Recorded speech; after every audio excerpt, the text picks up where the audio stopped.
buenas tardes. Vamos a comenzar nuestra segunda conferencia de este tercer ciclo de conferencias sobre psicología y educación que organiza el Cuerpo Académico Estudios Psicológicos de Procesos Educativos de esta universidad. Nos acompaña el día de hoy la maestra Denise Mesa Mercado. Ella es investigadora en el Instituto Nacional de Psiquiatría, aquí muy cerca de esta casa de estudios. Y también nos acompaña el doctor Armando Ruiz Vadillo, muy conocido por todos ustedes. Y vamos a escuchar el trabajo de la maestra Denise, que es bastante interesante, tiene mucho que ver con el quehacer de los psicólogos, sea cual sea el área, como ustedes lo podrán notar. Y bueno, no quiero hacer más preámbulo para que escuchemos a nuestra ponente. Le cedo la palabra al doctor Armando. Bueno, buenas tardes. Esta es nuestra segunda conferencia que empezó el ciclo el martes pasado y nos está yendo bastante bien, yo supongo, bueno, yo digo, en el sentido de que hay bastante interés, nos han solicitado mucho la programación. Es un evento que como cuerpo académico llevamos el tercer año en realizar este tipo de eventos, y este año en específico lo hicimos un poco más elaborado. Hay cerca de 18 actividades a lo largo del año, esta es la segunda. La ventaja que también pusimos es vamos a dar una constancia de participación a aquellos asistentes que tengan el 80% de la presencia de estos eventos. Y bueno, pues adicionalmente a la constancia, que es una formalidad, la experiencia y el conocimiento de temas tan diversos como es el del día de hoy. Nosotros en psicología educativa, bueno, pues siempre estamos preocupados por cuestiones de enseñanza-aprendizaje, que es nuestro tema toral, pero dentro de todo este tema toral, pues hay N cantidad de situaciones, y uno de ellos que no nos es ajeno, y sobre todo en la vida nacional en México, es el consumo de drogas. Entonces, no es un tema que platicamos hace ratito, hace 20, 30 años era así como que una cosa de un grupo muy exclusivo, personas muy típicas o muy con características muy particulares. Ahora, bueno, pues yo no voy a dar mis opiniones, la experta es la que nos va a decir. Es una cosa que ya se ha generalizado lamentablemente en muchos ambientes, y todos tenemos, yo creo que algún tipo de información, algún tipo de experiencia, algún tipo de conocimiento de personas que están siendo involucradas en este tema. Voy a tener el agrado de presentar a la licenciada en Psicología Denise Maday Mesa Mercado. Dentro de sus actividades podemos contar con que es auxiliar de investigadora en Ciencias Médicas C, en la Dirección de Investigaciones Epidemiológicas y Psicosociales del Instituto Nacional de Psiquiatría, Ramón de la Fuente Muñiz. Obtuvo su licenciatura en la Facultad de Psicología de la UNAM y colabora en proyectos como el Sistema de Reporte de Información de Drogas, que es de lo que nos va a platicar, Migración, Salud Mental, Uso de Drogas y Acceso a los Servicios de Salud, proyecto binacional, Estados Unidos y México. Ha sido coautora de artículos de investigación y profesora de las carreras de Psicología y Pedagogía en la Universidad Tecnológica de México, UNITEC. Ha participado como tutora en cursos a distancia en el proyecto Diseminación de Redes de Orientadores basada en modelos exitosos de intervención comunitaria de la Dirección de Investigaciones Epidemiológicas y Psicosociales del Instituto Nacional de Psiquiatría, Ramón de la Fuente Muñiz. Actualmente estudia la maestría en Ciencias Médicas en el campo de Bioética en la Facultad de Medicina de la UNAM. Y bueno, un currículum bastante interesante, impresionante. Nosotros al coloquialmente podríamos pensar que el Instituto de Psiquiatría se dedica a cosas muy ajenas a nosotros, pero no, hace muchas cosas y entre ellas investigación y muy buena investigación. Bueno, de mi parte le cedo la palabra a la licenciada Denise. Démosle un fuerte aplauso. La invitación por parte de los doctores y bueno, esta presentación tan calurosa que me dio, muchísimas gracias. Bueno, pues el día de hoy el tema que me trae aquí es un tema tan cotidiano que podemos ver desde las noticias, podemos escuchar en el transporte público y en cualquier otro lugar, como el asunto de las sustancias o drogas como lo conocemos. Al final de cuentas, vengo de un área que bueno, siendo psicóloga me inmiscuí en la parte que es epidemiológica y básicamente numérica. A nombre del doctor Arturo Ortiz, que es el líder del proyecto, y de la licenciada Rosario Martínez, que es otra de las colaboradoras de este proyecto, que es Sistema de Reporte de Información en Drogas, SRID. Por favor, la siguiente, si eres tan amable. Aquí les presento de manera muy escueta cuáles son las principales metodologías de investigación para con las sustancias. Ustedes que todavía están en formación, algunos menos que otros, al final de cuentas ya conocen cuáles son las metodologías que existen al respecto.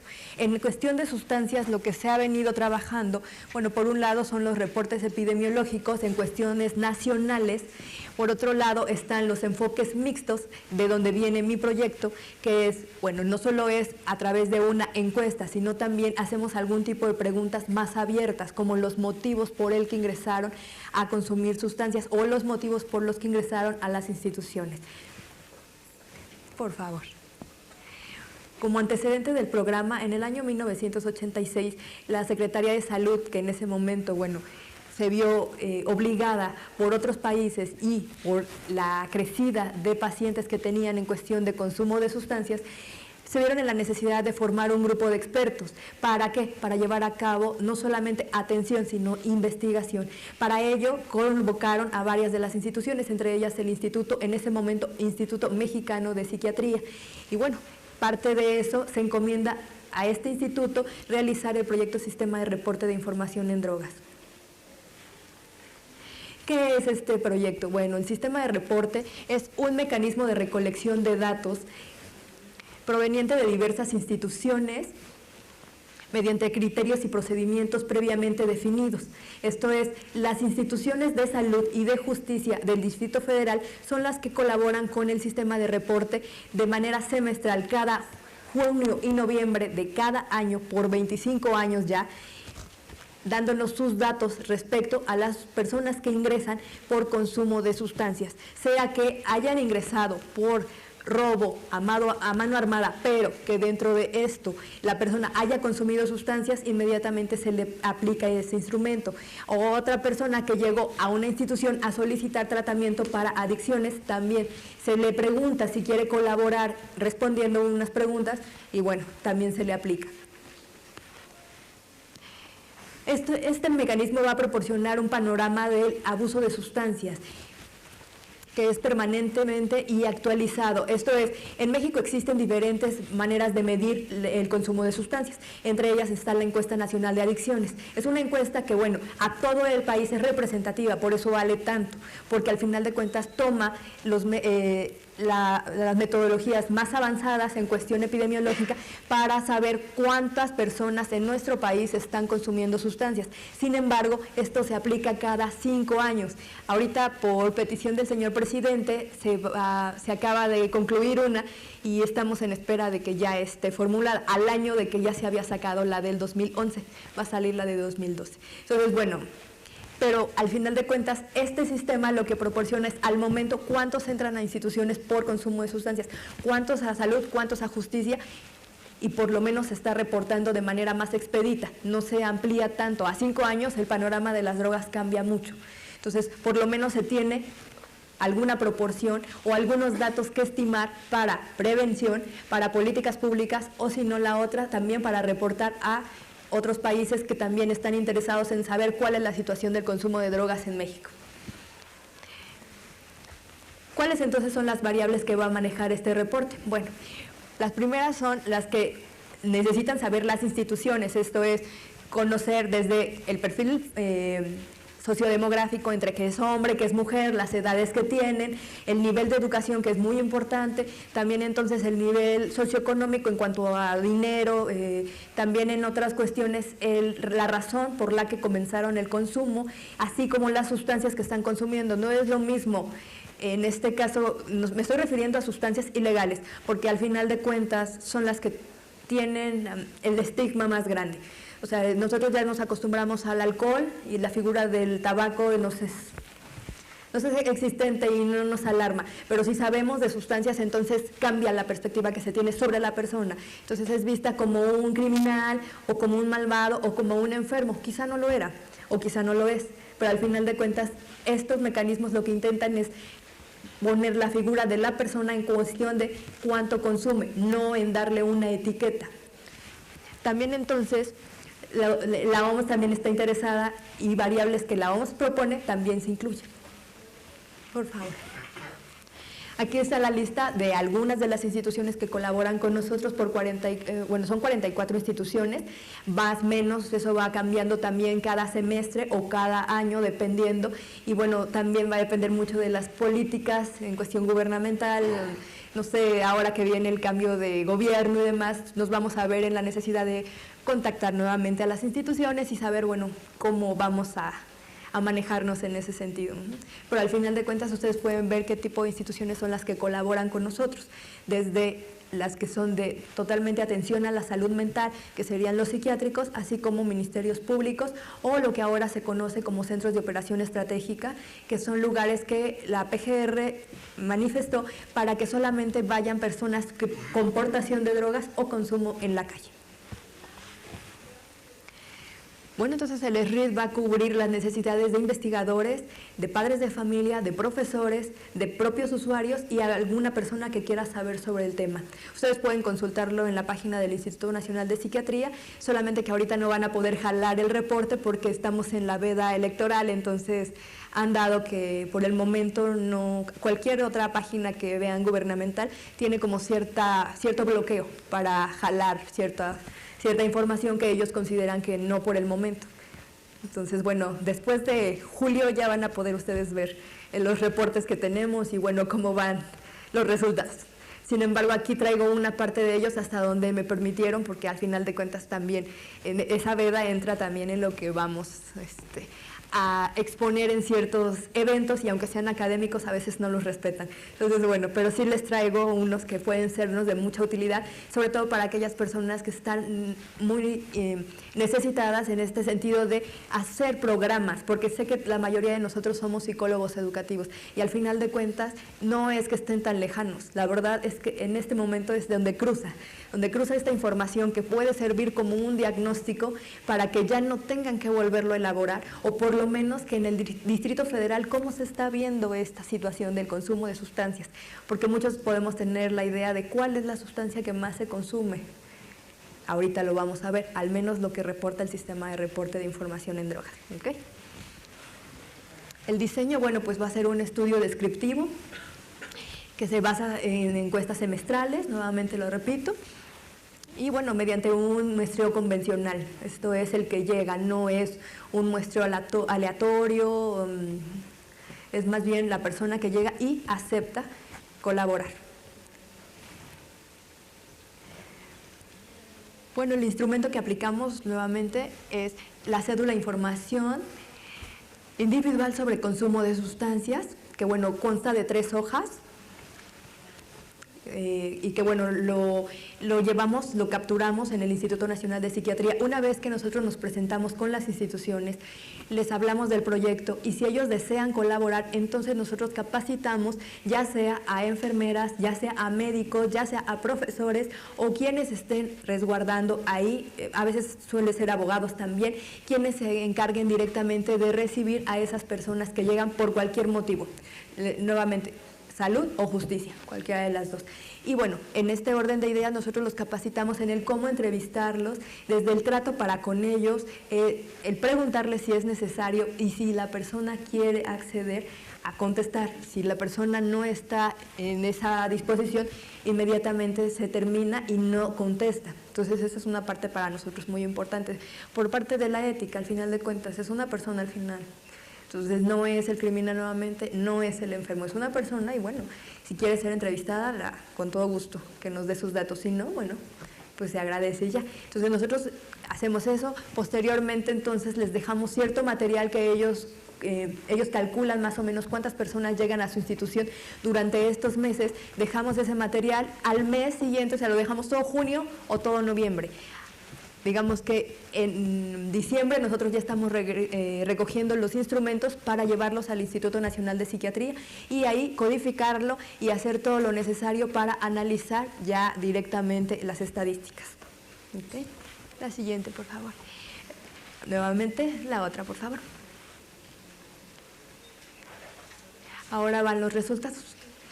Una vez que nosotros ya tenemos el análisis estadístico, lo que hacemos es plasmarlo en documento. Este documento, bueno, pues es, obviamente, ahorita traigo una miniatura de lo que nosotros sacamos, sin embargo, son los más importantes y representativos. Si nosotros vamos directamente allá, podemos ver cuántos hombres y cuántas mujeres en este junio de 2011 colaboraron con nosotros. Si vemos, la mayoría de los participantes son hombres. Mujeres hay menos, sin embargo, si nosotros lo comparáramos con hace 25 años, lo que estamos encontrando es que el número de mujeres está creciendo. Cada vez son más mujeres las que consumen sustancias y cierto tipo de sustancias, y ahí también lo vamos a ver. Si regresamos al cuadro, por favor, lo que podemos ver es que la sustancia que más se consume en nuestro país, en Distrito Federal, para junio de 2011 fue la marihuana, tanto para hombres como para mujeres. Si vemos al alcohol y al tabaco, lo supera la marihuana. O sea, lo que nosotros estamos encontrando en esta ocasión es esa, que ya tenía alrededor de 8 años aproximadamente que no pasaba este fenómeno, que la marihuana no incrementaba lo que era el alcohol y el tabaco. Sin embargo, a estas fechas lo que está sucediendo es que hay personas que ingresan a las instituciones y que reportan solo haber consumido o marihuana o cocaína o inhalables, pero no haber pasado ni por alcohol ni por tabaco. Cuando antes se decía que la puerta de entrada la puerta de entrada o trampolín básicamente era o el alcohol o el tabaco. Epidemiológicamente esos eran los resultados que nos estaban dando. Actualmente parece que no. Al final de cuentas se saltan estas dos sustancias que ya son muy amigas de nosotros como sociedad y bueno, se van a otras más duras. Al siguiente, por favor. Lo que nosotros encontramos también es que el número de sustancias que consumen las personas, el mayor porcentaje está en una sustancia. No es que consuman normalmente las personas que consumen sustancias tienden a ser poliusuarios. Esto implica que consumen más de una sustancia, puede ser a la vez o dentro de su trayectoria consumidora. Pero al final de cuentas lo que estamos encontrando es que consumen una, la mayoría de personas consumen una de ellas. ¿En qué cantidades? Alta. Porque la gráfica de abajo nos está diciendo que en proporción es alta, lo cual implica que lo consumen de a diario o 3 veces a la semana al final de cuentas, pero con una sustancia. O sea, hay que verlo. O sea, no es que consuman de todas y en nivel alto, consumen una, pero en nivel alto.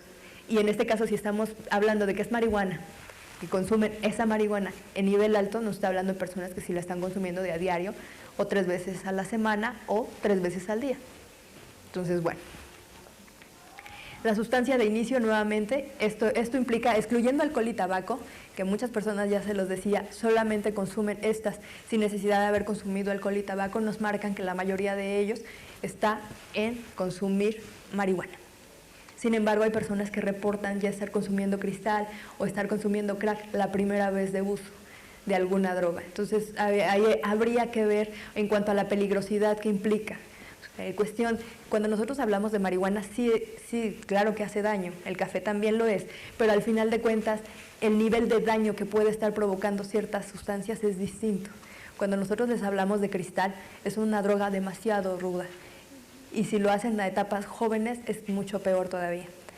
Y bueno, siguiente, gracias. En cuanto, otra de las preguntas que se hace ahí es ¿cuáles son los problemas que reportan las personas que usan sustancias antes de y después de?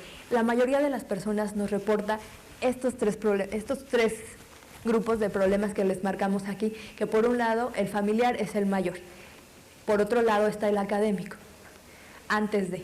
La mayoría de ellos lo que reportan textualmente es problemas en el colegio, problemas en la escuela, problemas de atención, no aprenden, tienen dificultades para el aprendizaje. Poco nos ha salido esta cuestión del bullying, nosotros todavía no lo hemos registrado aquí. Puede ser por la población que entrevistamos, necesitarían ser más jóvenes para que lo estuvieran reportando. Pero al final de cuentas, muchos de ellos es como, tengo problemas para la escuela y bueno, eso lo ven ellos como problemático. Entonces, puede ser una manera o una razón por la que llegaron a consumir sustancias. Cuestión que los invito, por favor, colegas, para que hagamos programas de tratamiento basados en esto, porque son las necesidades reales de las personas. No es lo que nosotros inferimos que pueda estar pasando, no. Esto es resultado de lo que las personas nos dicen. Y bueno, hay que tomar esto en cuenta. No es lo que nosotros vemos, es lo que las personas nos dicen. Entonces, bueno. Por otro lado, bueno, los problemas familiares, que son muy importantes, la mayoría de ellos, bueno, que lo consumía, tenían antecedentes de consumo en su familia, o invitación de algún familiar para que consumiera, o violencia, poca también violencia. A años anteriores se reportaban altos índices de violencia, sin embargo, ha disminuido. Y bueno, ahora sí el siguiente, por favor.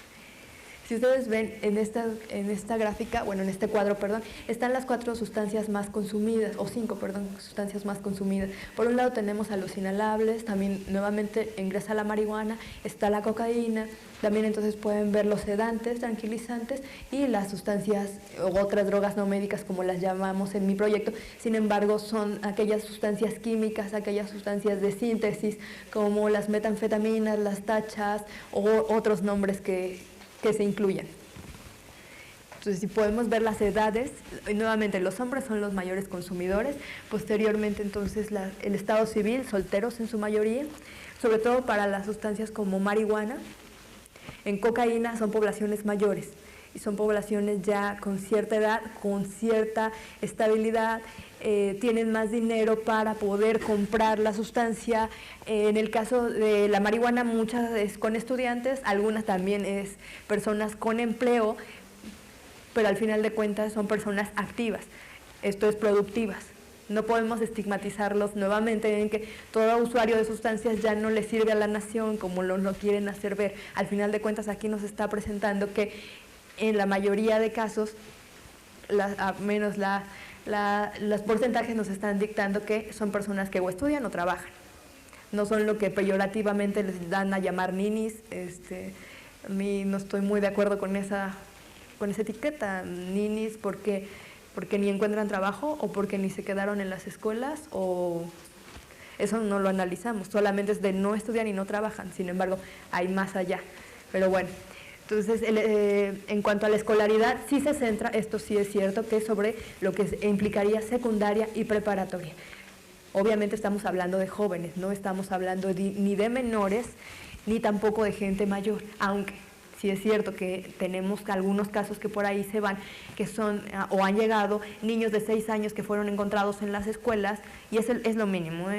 Recuerdo solamente 2 casos y de 2 niños que de 6 años estaban en la escuela inhalando o intentando inhalar. La profesora los atrapa, los manda al Centro de Integración Juvenil y ahí es en donde nosotros nos enteramos del asunto. Sí, es verdad, pero al final de cuentas van de los 11 años en adelante y el más grande tendrá alrededor de 72 años aproximadamente. Entonces, bueno, como estamos en este consumo de sustancias, no solamente es en cierta etapa, va más allá, es largo, es muy largo, porque va a depender de muchas cosas. O sea, acordemos que el consumo o la manera de acercarnos a las sustancias es distinto para cada una de las personas. Personas que viven para y otras personas que conviven con. Entonces es distinto. Por eso los programas también tienen que estar basados en esto, en qué es lo que está sucediendo realmente. ¿Vale? Por favor, la siguiente. Las edades de inicio, bueno, pues podemos verlas. Entre los 20 a los 24 años son los mayores porcentajes. Eso no quiere decir que de los 15 a los 19 no, que es otra de alto porcentaje. Sin embargo, de los 20 a los 25 años se están reportando las personas que comienzan a consumo de sustancias y en su mayoría consumiendo marihuana. ¿Por qué? Esa es una de las preguntas que nosotros nos hacemos. ¿Cuál es la razón por la que estamos yendo hacia marihuana y dejando un tanto de lado el tabaco? ¿Cuál es la razón de esto? Entonces, hay más preguntas que de ello derivan, sin embargo, bueno, está en investigación actualmente. Nuevamente, el tipo de usuarios en todas las sustancias nos marcan que es alto. Solamente el experimental, si nos damos cuenta, está en usuarios de sedantes o usuarios de metanfetaminas, que es otra brecha. Aquí los usuarios de metanfetaminas normalmente utilizan las sustancias para estar en alguna actividad de fiesta, alguna actividad lúdica, y en cuanto a las edades, sí estriba entre los 15 a los 19 años aproximadamente. Lo que antes se llamaba rape, o actualmente no sé si todavía existan como tal, pero por ahí me dicen que sí, y bueno, yo creo que la experiencia que se tiene al respecto es muy importante, porque sí es muy padre la fiesta, pero para aguantarla los chavos reportan estar consumiéndola. También ahí tendríamos que educar sobre el cómo hacerlo. O sea, una cosa es que esas sustancias normalmente, por el efecto tan rápido y tan volátil que tienen, te llevan a la muerte.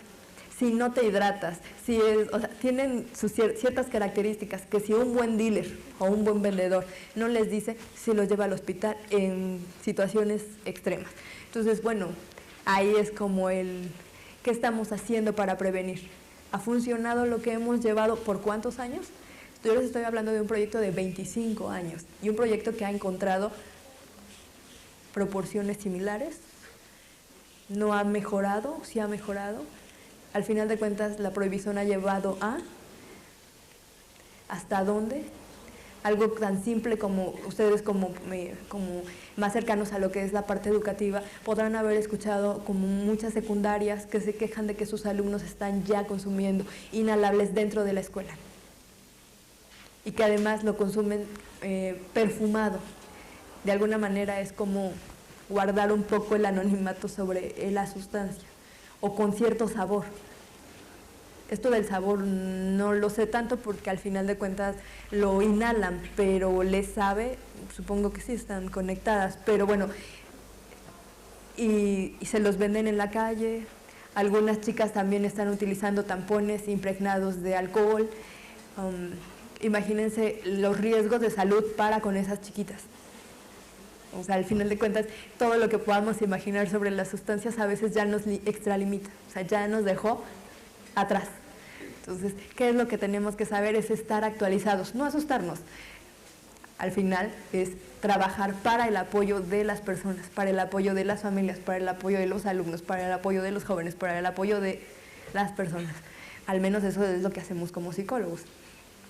Y en su papel de psicólogo educativo es mucho más, porque bueno, pues parte de programas, planes, tiene que estar basados en este tipo de cuestiones. Un diagnóstico que sea elaborado y que por lo menos en 25 años ha dado buenos resultados.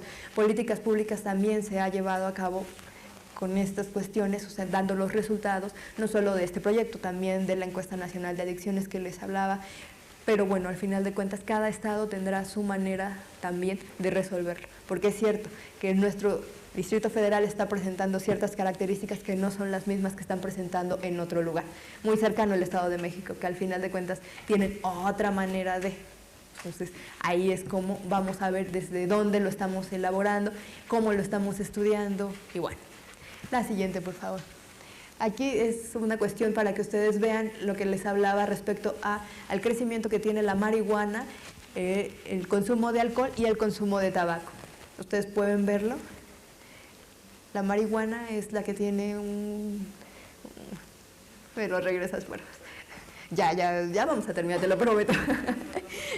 La marihuana es el que tiene un color verde militar, si no me fallan los ojos. Y ahí podemos ver cómo ha ido. La marihuana siempre ha acompañado al consumo de sustancias, ¿cierto? Se tiene la idea de que es natural y creo que no mienten al final de cuentas. Sin embargo, eso no quiere decir que no cause daños a la salud. ¿Por qué? Bueno, por lo mismo, porque causa cáncer, sí causa cáncer. Y cuando hay una intoxicación por ello, también causa daños, también. Solamente que las personas nos quedamos con la idea de que pues es natural, entonces no va a causar ningún daño. Y eso también va a depender, porque tan natural, al final de cuentas el agua de riego también afecta a la marihuana. O sea, las personas tienen que conocer y nosotros tendríamos que dar información sobre, no contra, porque al final de cuentas las personas lo llevan a cabo. Ellos continúan haciéndolo. Nosotros podemos hacer los programas de prevención que queramos, porque siempre es el di no a las drogas, di no a las drogas, y está muy bien la frase. Sin embargo, eso no ha funcionado para todo. ¿Qué más necesita la población o cierta escuela? Ya no nos vayamos a todo el Distrito Federal. ¿Qué necesita un lugar para implementar un programa de tratamiento? ¿Qué necesita un lugar para implementar un programa de prevención? Esos son los, digamos que algunos de los retos que tenemos nosotros como psicólogos. ¿Cómo entonces difundimos toda esta información para que los demás se enteren? Simplemente nosotros ahorita estamos haciendo un diccionario del argot de drogas. Esto implica que, de acuerdo a los nombres que nos reportan los usuarios, que de verdad son nombres que cuando ustedes, supongamos, les dicen, oye, ¿quieres un tic-tac? Y algunos dirían, ah, bueno, sí, una pastillita de menta, no sé, algunos, por ahí escuché que es eso, no sé. Se está refiriendo simplemente a una pastilla de éxtasis. Pero cuando nosotros, que ya somos mayores o que estamos fuera de ese ambiente, nos lo dicen, obviamente nosotros no lo entendemos. Cómo de alguna manera el referirte a algo desde un contexto totalmente diferente al otro nos lleva a alejarnos, en lugar de hacernos más cercanos y prevenir o atender, nos está alejando, simplemente por el lenguaje. Entonces es parte de conocer qué es lo que hay ahí o por qué se consume o cuáles son las necesidades que se tienen. Al final de cuentas, sí creo que en la educación puede ser un muy buen apoyo, pero una buena educación, una educación de calidad, una educación que no excluya, que enseñe sobre muchas cosas, no contra todo. No que vaya plasmada de moralidad, no que vaya plasmada de ideas preconcebidas de maldad. Simplemente hay que dejar que los demás también expresen sus necesidades. O al menos hay varios grupos que apelan a ello. Si pueden checarlo en internet, es el colectivo Cupid. Este colectivo apela. Yo no sé qué tanto esta parte de la despenalización, la legalización, pero al final de cuentas están dando argumentos bastante firmes y me parece bastante bueno. Entonces creo que dentro de esto próximamente quizás se modifique la forma de hacer esta investigación, sin embargo al momento nos ha dado buenos resultados y a la fecha pues es la trayectoria que llevamos de 25 años. Si lo pueden ver, al final de cuentas el tabaco ha tenido también su alto y su bajo. Actualmente, y a pesar de los programas gubernamentales de no fumar en lugares cerrados, se continúa con el consumo de tabaco y en niveles altos. Tampoco digamos que están más abajo. Siguiente, porfis. Y bueno, esta sería como que la última de los resultados que me permitieron traerles. Pero bueno, en este caso estamos viendo que la cocaína en los años 86-87 comenzaba y agarró mucha fuerza. Precisamente lo hablábamos con el doctor y decía que en etapa de Zedillo lo que decía era de no. ¿Por qué? Porque obviamente el consumo de cocaína era bastante alto entre Zedillo y Salinas. Entonces, al final de cuentas, la cocaína también ha incrementado, al menos DF está disminuyendo. Quienes están subiendo son los inhalables, una cuestión que también preocupa mucho al gobierno. ¿Por qué? Bueno, pues porque lo consumen la mayoría adolescentes, y esto adolescentes y gente en pubertad. Estamos hablando de gente en formación del cerebro, y los inhalables en donde afectan primero es en eso. Entonces, es bastante grave, sí. Sobre todo porque nosotros veamos cualquier semáforo, una persona en situación de calle, ¿cómo ya está? Ha perdido muchas de las habilidades, desde las motoras hasta las cognitivas en su mayoría. Entonces, al final de cuentas, eso podría suceder con alguno de los niños o con la mayoría de los que están consumiendo en las escuelas secundarias y primarias ya. Entonces, bueno, también es otra de las invitaciones para continuar con este análisis de los resultados y ver escenarios muy concretos, cómo se está manejando, qué se está haciendo, cuáles son los programas que se van a implementar. Hay muchas instituciones de atención, pero al final de cuentas también tienen sus bemoles.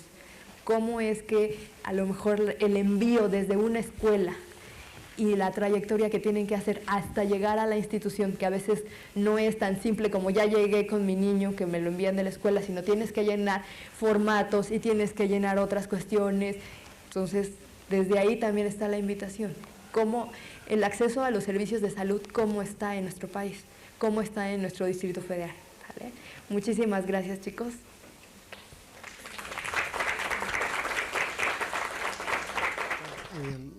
Cuando la información es contundente, entonces no se necesita mucho tiempo para decirla, ¿no? Y es el caso ahorita, ¿no? Estos gráficos de repente así como que parecieran así unas rayitas muy tremendas, pero nos dicen muchas cosas y nos da cuenta de qué es lo que está pasando realmente. Mucho esto de la,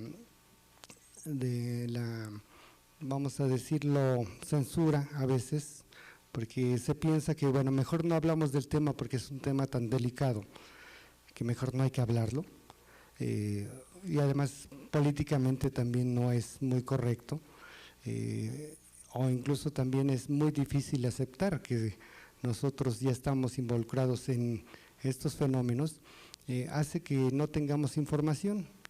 Estos sistemas de información son bastante importantes, necesarios. El trabajo es bastante arduo. Obtener los datos no es tan fácil, no es simplemente pónganse a pensar ustedes si los mandamos como un trabajo de práctica muy coloquial. A ver, pregúntenle a 10 personas si han usado drogas. Pues, en primera va a ser medio difícil que les contesten la realidad y en segunda también falta ver que les quieran contestar algo, ¿no?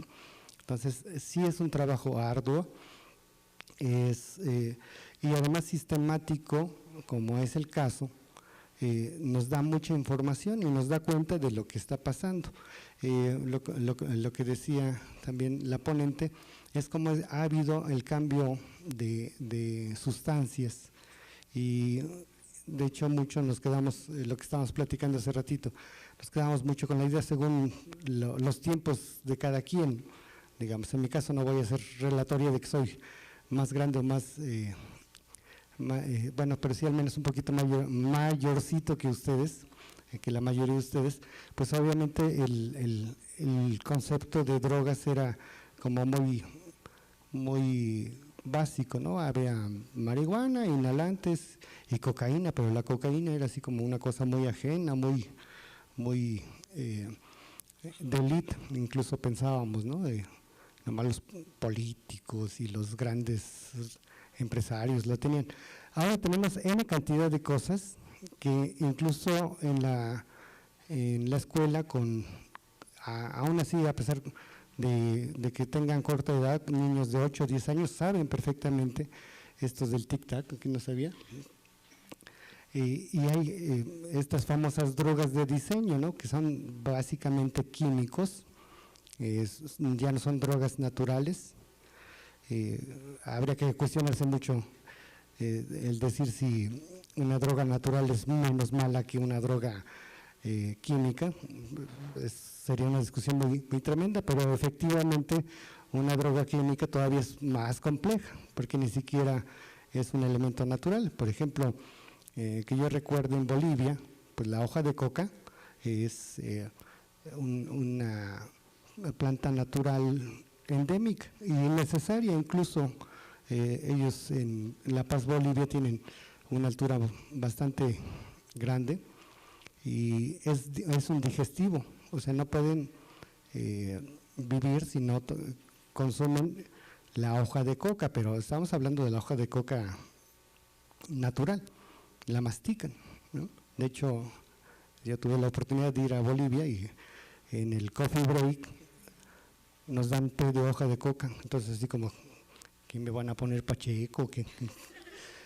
No, es normal y definitivamente, pero es la hoja de coca, ¿no? No es la cocaína como tal ya procesada que tiene activadores y elementos químicos que son bastante fuertes.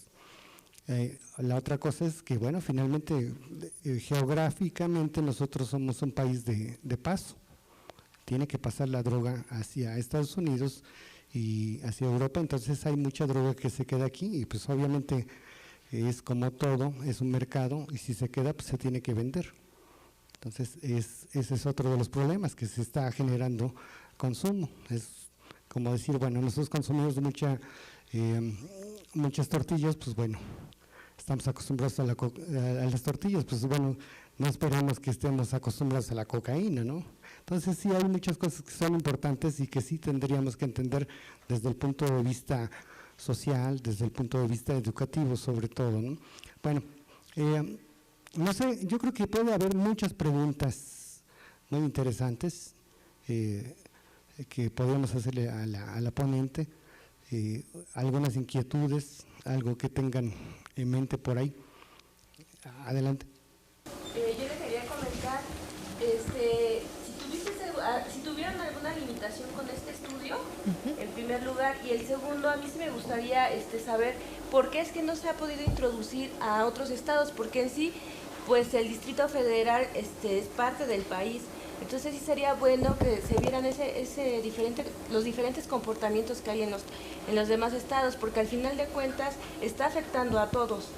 Entonces sí me gustaría saber por qué es que no se ha podido implementar a otros estados el estudio. Claro.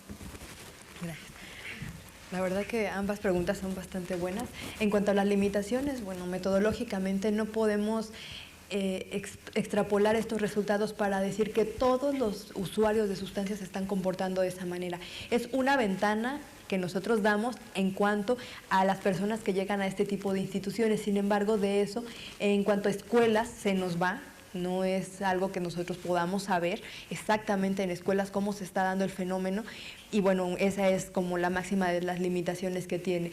Y el hecho de por qué no se ha implementado en otros estados va más allá y es más grave, dado que no tenemos el apoyo financiero por parte del gobierno, cosa que nosotros quisiéramos. Sin embargo, hemos intentado, sí es verdad, llevarlo, por ejemplo, a Querétaro. Allá hemos hecho algunos de estas ventanas epidemiológicas, también se han hecho en otros lugares. Sin embargo, bueno, es como estar pianito, porque aunque es de los sistemas más económicos, esto es porque se cuenta con el apoyo de las mismas instituciones.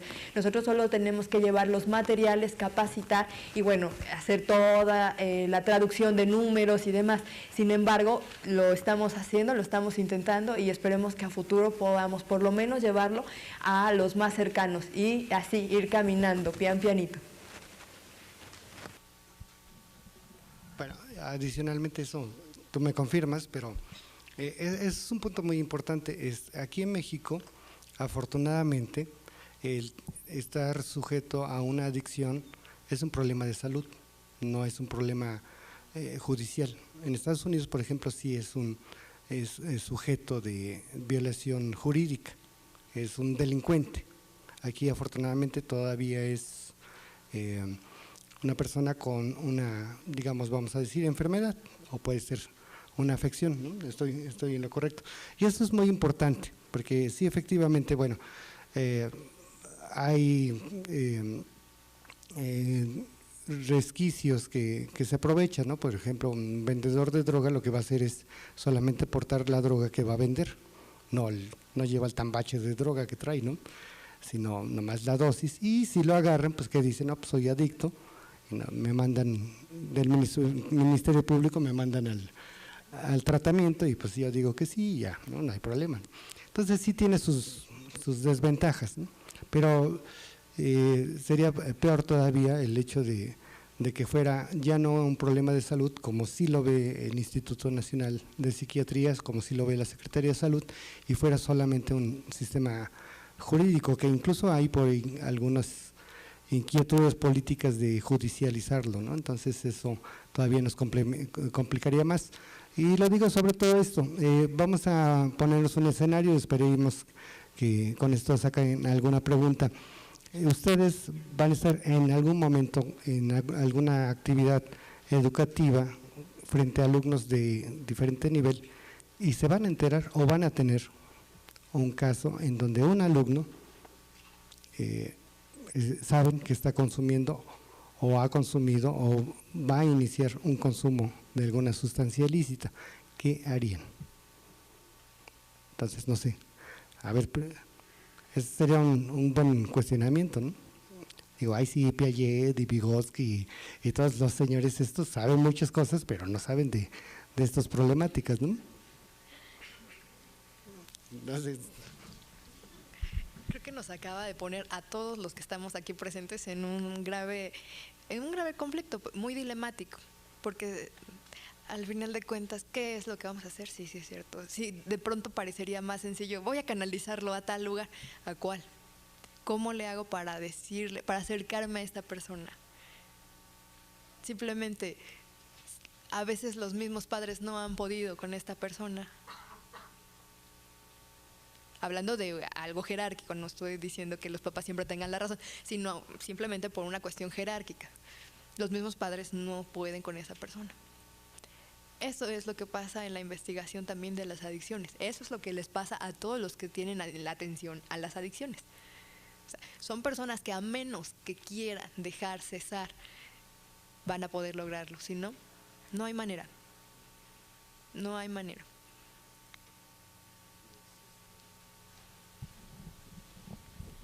Y es parte del entorno psicosocial que hay en la adicción, ¿no? La adicción no es solamente la sustancia, es lo que hay alrededor de la sustancia o de la circunstancia a la que soy adicto, porque también somos adictos a ciertas cosas como las compras, el sexo, la violencia, ¿no? El maltrato y una serie de cosas. Entonces, el problema de una adicción es no verla integralmente. ¿Qué hay alrededor de mi propia adicción? Al trabajo, hay quienes somos workaholic, ¿no? Entonces, el asunto de la adicción es mucho más complejo que solo verlo reducido a consumir una sustancia y que hacer lo que deje de consumirla, ¿no? Mucho se criticaba de los programas de Alcohólicos Anónimos, que son muy exitosos para dejar de beber, pero ¿qué agarran? El cigarro, ¿no? Entonces el problema no es la sustancia en sí a la que la persona es adicta, el problema es lo que soporta en su contexto esa adicción y el grado de afectación que tiene su vida, su organismo, en torno a, o derivado de ese consumo, ¿no? O sea, no es lo mismo de vez en cuando que de vez en diario, ¿no? Esa es una de las cosas que mide este sistema que nos presenta Denise, ¿no? Y que hay que tener en consideración como un dato duro que es importante conocer, ¿no? Y a mí me parece que tenemos que rescatar algo que ella les señalaba, el problema de la calidad de la educación. O sea, no estamos hablando obviamente de inmobiliario y de profesores con ciertas características físicas, estamos hablando de que la educación que damos y recibimos tendría que ser, por un lado, amoral y por otro lado, de estimular el pensamiento crítico. O sea, que yo no me escandalice porque fuma marihuana mi amiga o mi amigo, que en todo caso me tendría que escandalizar porque fuma lo que sea, ¿no? Pero el tabaco pues lo venden en cajitas, se ve como algo nice, ¿no? En algunos contextos, y entonces bueno, eso ya está normalizado en nuestro ambiente y no lo perseguimos, no es un delito, ¿no? Pero de que hace daño, hace daño. Pero también me hace daño comer en demasía, y hay gente que es adicta al azúcar. Entonces, ¿qué, prohibimos el consumo del azúcar? Criminalizamos a los que venden azúcar, ¿no? A las dulcerías les hacemos una redada. Los niños, los papás. O sea, el problema no está en la sustancia y la solución tampoco es prohibir. Entonces, bueno, me parece que esto que nos señala Denise es para reflexionar como psicólogos cómo podemos entrarle al asunto de las adicciones, y yo diría, si se necesita en todos los casos hacer algo. Porque si me quitas mi adicción, en el caso de que pudieras hacerlo, así quitarme mi adicción, entonces ¿ahora qué? ¿Qué me quedo? si incluso mi vida puede estar estructurada a partir de esa adicción que yo tengo. La famosa dependencia, ¿no? Entonces es un problema bastante complejo, no tiene una solución sencilla. Y algo que yo quería señalar también es tirar el prejuicio o el estereotipo que hay acerca del nivel socioeconómico y el consumo. Creo que ya lo vieron en las estadísticas, no tiene que ver. Ahorita tengo cercanas varias personas que trabajan en escuelas de niveles socioeconómicos altos, caras pues, y la mona entre los chavos está. Entonces, tú ves a un chico que está muy bien vestido, con su ropa muy cara, y trae su mona, porque la mona la guarda en un botecito, en una bolsa y no huele, y cuando quiere pues se monea, y así se sube a su coche a manejar, ¿eh? Entonces, uno diría, un inhalante es muy barato, es una sustancia que solo la prole consume, citando cierta cuestión nefasta.